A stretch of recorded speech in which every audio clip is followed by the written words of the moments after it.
గురువారం నుంచి బంగ్లాదేశ్తో చెన్నై వేదికగా టీమిండియా తొలి టెస్ట్ ప్రారంభమైన సంగతి తెలిసిందే. ఈ టెస్టులో తొలి ఇన్నింగ్స్లో team India young player Shubman Gill తీవ్రంగా నిరాశపరిచాడు. ఈ మ్యాచ్లో 8 బంతులు ఎదుర్కొన్న గిల్ ఒక్క పరుగు కూడా చేయకుండా డక్అవుట్గా వెనుదిరిగాడు. బ్యాటింగ్కు దిగినప్పటి నుంచే ఈ యంగ్ ప్లేయర్ ఇబ్బంది పడుతూ కనిపించాడు. ఈ క్రమంలో హసన్ మహమూద్ వేసిన ఇన్నింగ్స్ 8వ ఓవర్ 3వ బంతిని డౌన్ ది లెగ్ సైడ్ ఆడడానికి ప్రయత్నించాడు. కానీ బ్యాట్ ఎడ్జ్ తీసుకుని కీపర్ చేతుల్లో పడింది. ఇంకేముంది, తీవ్ర నిరాశలో ఈ యంగ్ ప్లేయర్ పెవిలియన్కు వెళ్ళాడు. ఇక ఈ డక్అవుట్ ద్వారా ఓ చెత్త రికార్డును తన ఖాతాలో వేసుకున్నాడు గిల్. పైగా కోహ్లీ సరసన కూడా చేరడం గమనార్హం. మరి ఆ చెత్త రికార్డు ఏంటి, కోహ్లీ సరసన చేయడం ఏంటి, ఆ విషయాల గురించి ఇప్పుడు తెలుసుకుందాం. దులీప్ ట్రోఫీలో తన ఫామ్తో టీమిండియా ప్లేయర్ శుభ్మన్ గిల్ నిరాశపరిచిన సంగతి తెలిసింది.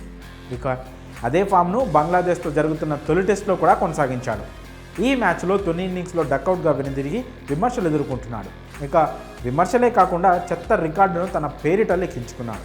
ఒక క్యాలెండర్ ఇయర్లో 3 లేదా అంతకంటే ఎక్కువసార్లు డక్అవుట్ అయిన 6వ భారత క్రికెటర్గా గిల్ నిలిచాడు.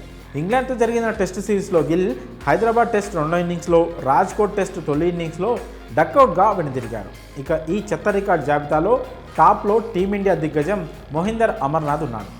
1983 సంవత్సరంలో ఈ లెజెండ్ ఏకంగా 5 సార్లు డక్అవుట్గా వెనుదిరిగాడు. ఇక ఈ లిస్టులో 1969లో మన్సూర్ అలీ ఖాన్ పటౌడీ, 1979లో దిలీప్ వెంగాస్కర్, 1994లో వినోద్ కాంబ్లీ, 2021లో విరాట్ కోహ్లీ ఉన్నారు. తాజాగా 2024లో ఈ జాబితాలో శుభ్మన్ గిల్ చేరాడు. ఈ స్టార్ ప్లేయర్లందరూ ఓ క్యాలెండర్ ఇయర్లో 3 సార్లు డక్అవుట్ అయ్యారు. కాగా గత కొంతకాలంగా గిల్ పెద్దగా రాణించడం లేదు. లిమిటెడ్ ఓవర్స్ ఫార్మాట్లో వైస్ కెప్టెన్గా ప్రమోషన్ పొందిన గిల్ ప్రతిష్టాత్మక దేశవాళీ టోర్నీలో కూడా పరుగులు సాధించలేకపోయాడు. అయితే బంగ్లా సిరీస్లో అయినా పుంజుకుంటాడని భావించిన మేనేజ్మెంట్కు తీవ్ర నిరాశ ఎదురైంది. మరి తర్వాతి మ్యాచ్ల్లో అయినా ఈ యంగ్ ప్లేయర్ రాణిస్తాడో లేదో చూడాలి. శుభ్మన్ గిల్ డక్అవుట్ తర్వాత చెత్త రికార్డును తన ఖాతాలో వేసుకోవడంపై మీ అభిప్రాయాన్ని కామెంట్స్ రూపంలో తెలియజేయండి.